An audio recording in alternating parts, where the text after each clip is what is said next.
माझ्याशी लग्न करण्याचा तुझा निर्णय ठाम आहे ना? म्हणजे तुझ्या आयुष्यात तुला मी हवी आहे ना?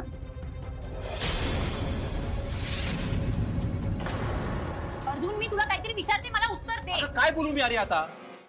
हे सगळं झालं ना, त्यामध्ये माझी चुकी आहे एवढं म्हणायचं मला फक्त. याचा अर्थ असा नाही होत की आप्पी मला परत माझ्या आयुष्यात पाहिजे. बघ आर्या, तू बोलतेस ती कळतंय मला. अशी चूक परत नाही होणार.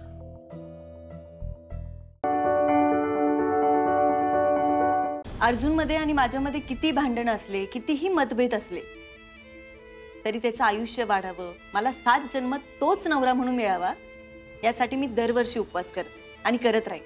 अगं मागची 7 वर्ष मी उपवास करत आली. वा दिदे,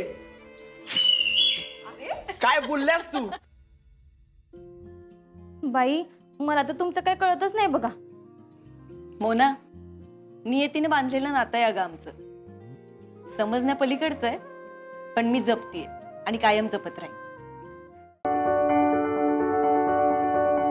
तुमचं आणि तुमच्या सासूबाईंचं नातं नेमकं कसं आहे? फार क्वचित भांडण होतं, होत नाही असं नाही, होतं, पण आम्हाला दोघींनाही करमत नाही एकमेकींशिवाय. दोघींचाही स्वभाव बोलका असल्यामुळे असं हे होत नाही, आबोला नाही राहू शकत जास्त वेळ. त्यातूनही जर कधी वाजलंच तर सासूबाई शांत वाजतात, पण मला काही समजत नाही. मी बोलते. आमच्या बाबतीत कसं आहे, आम्ही दोघी रागवलं तर दोघी बोलणार नाही, पण आमचा स्वभाव इतका बडबड आहे की 10 मिनिटांनंतर आम्ही विसरून जातो की आमची भांडणं झाली आणि आम्ही बोलायला लागतो. मग आठवते, अरे आपली तर भांडणं झाली होती, आपण बोलणार नव्हतं ना. तुमच्याकडे? आमच्याकडे वाद होतच नाहीत आणि झाले कदाचित तर मग ज्याला वाटलं पहिल्यांदा ते बोलून घेतो आम्ही. आमचं नातं म्हणजे आंबट गोड. आंबट गोड? आंबट गोड, कधी आंबट कधी गोड, कधी आंबट. टिकून नाही राहत जास्त, ते दोन्ही मिक्स होतं. पहिला चहा कुठली सून देते सकाळचा? सकाळचा तर मला सकाळी लवकर उठायची सवय तर मीच करते. भेटत नाही असं नाही, एखाद्या वेळेस आपण फिरायला गेलो, लेट आलो तर आपला चहा तयार. माझा प्रश्न सोपा होता. 2 सुनांपैकी कुठली सून तुम्हाला सकाळी चहा देते? तर लक्षात आलेलं आहे, सुना सोडा, सासूबाई चहा देतात. आमच्याकडे मी मला दोन्ही सुना सकाळी चहा मिळतो मला. बघितलं? लग्न झाल्यापासून आईची तेवढी अट आहे, लग्न झाल्यापासून मला पहिला चहा तुझ्या हातचाच लागणार आहे. तुमच्या? हो, मला चहा कोणाचा पटत नाही. मी माझ्या त्यांच्याकडून पिते.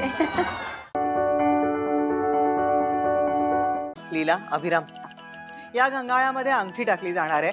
ती अंगठी दोघांपैकी एकाने लवकरात लवकर शोधायची आहे.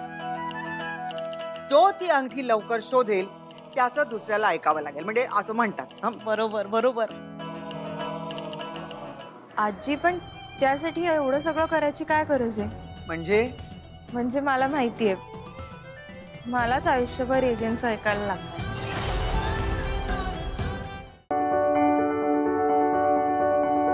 तुम्ही म्हणताय तसं मला पूजा आणि निर्जळी उपास दोन्ही करायला जमेल.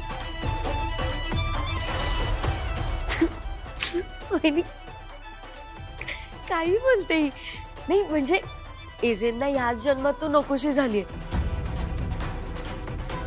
पुढच्या 7 जन्मात का हवी असशील?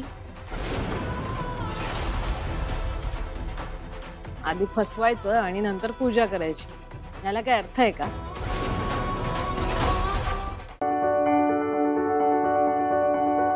मागे जेव्हा विरोचकाला वशीकरणाची शक्ती मिळाली होती, तेव्हा वशीकरण करण्यासाठी विरोचकाला समोर माणूस लागायचा, ते डोळ्यात डोळे घालून वशीकरण करायची. हा मंत्र ती एकटेच म्हणत होती, समोर कोणी नव्हतं. कदाचित असं नसेल. हा मंत्र म्हटल्यावरती ती कोणाच्याही मेंदूवरती कुठेही ताबा मिळू शकते.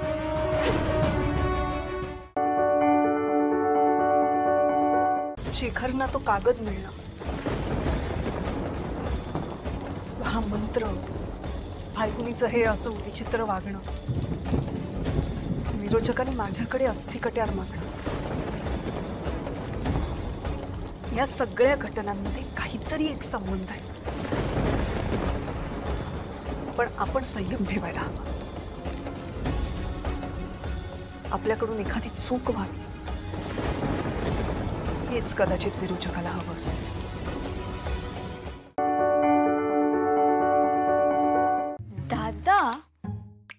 मगापासून मला असं का वाटतंय कसं की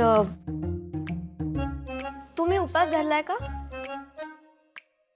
मी अगो मी काहीतरीच काय तुझा आपला वटपौर्णिमेचा उपवास हे कशा करतले? का नाही मावशी, आय डोंट थिंक त्यात काही चुकीचं आहे. म्हणजे बघ ना, जर बायको नवऱ्यासाठी उपास धरू शकते तर मग 7 जन्म हीच बायको असावी, म्हणून नवराही बायकोसाठी उपास धरू शकतो. हो ना दादा? हो ना.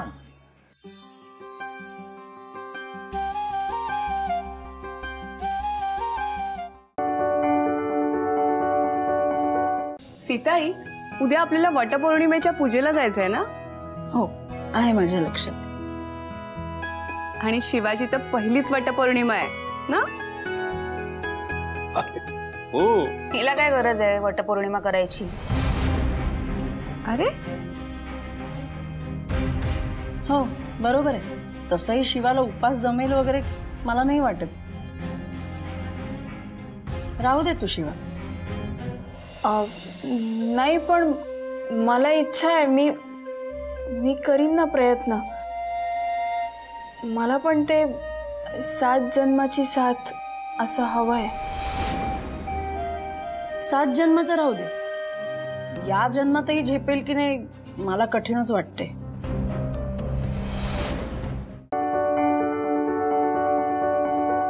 सीता, मी काय म्हणतो, तू एकदा त्या शिवाला समजून घे ना. खूप चांगली मुलगी आहे ती. भले तिला रीतीभाती कळत नसतील, पण तिला माणसं कळतात, घर सावरणं कळतं तिला. वडिलांच्या जाण्यानंतर तिनं एकटीनं तिचं स्वतःचं घर सावरलं, त्या घराची जबाबदारी घेतली. ती बेजबाबदार कशी असेल?